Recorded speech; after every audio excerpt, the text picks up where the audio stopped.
Je voulais vous interpeller sur la problématique plus générale de la lutte contre les discriminations, qui est un enjeu important de votre institution. En 2019-2020, 17% de la population de 18 à 59 ans vivant en France hexagonale déclare avoir subi des traitements inégalitaires et des discriminations au cours des 5 années précédentes. Cette proportion est plus élevée chez les immigrés et leurs descendants et descendantes, ainsi que les natifs et natives d'outre-mer et leurs descendants et descendantes. Par ailleurs, 80% des immigrés ayant déclaré avoir subi une discrimination ont déclaré que celle-ci était liée à leur origine, nationalité ou couleur de peau. Dans un rapport de 2020, votre institution, Madame la Défenseure, soulignait ainsi la dimension systémique des discriminations liées à l'origine, qui, je cite, témoignent d'inégalités cumulatives résultant de l'interaction de pratiques volontaires ou non individuelles et structurelles qui portent préjudice à un groupe donné. Il est donc nécessaire de les penser dans leur dimension systémique, autrement dit dans le cadre d'analyse plus large des représentations collectives, des rapports sociaux spécifiques, sources de domination et des inégalités socio-économiques qui la structurent. Sous l'impulsion du droit de l'Union européenne, le droit français de la non-discrimination a conduit de nombreuses améliorations depuis de nombreuses années. Aménagement de la charge de la peine, reconnaissance de la capacité des syndicats et associations à initier le recours en cas de discrimination.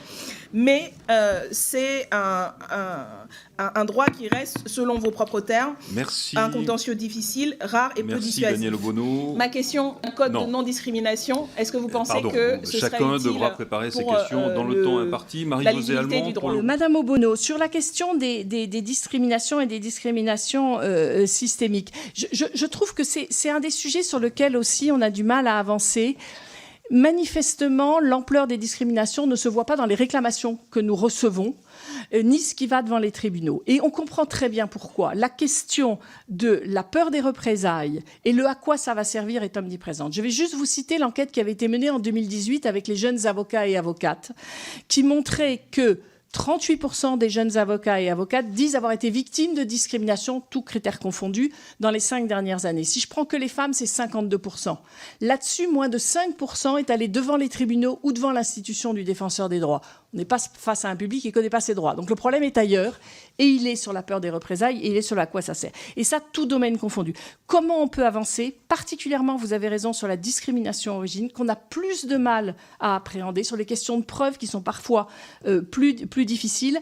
Ce qui m'a juste frappé, c'est qu'au mois de juin et début juillet, augmentation de 70% des appels sur la plateforme téléphonique du 39-28, évidemment se plaignant de propos racistes, antisémites et de questions de discrimination. Donc, la parole publique a un impact sur les personnes et les faits craindre, ce que nous avons constaté, les associations l'ont aussi constaté.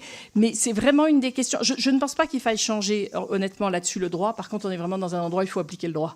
Et l'écart entre le droit annoncé et l'égalité sur tous nos frontons de mairie et la réalité de ce que c'est. Et vraiment, je pense qu'il faut faciliter le recours devant le juge. Il faut faciliter les actions de groupe aussi. J'ai pas de doute que les questions de testing doivent aussi être augmentées, parce que c'est ça aussi qui nous permet de voir ce qu'on ne voit pas dans les réclamations.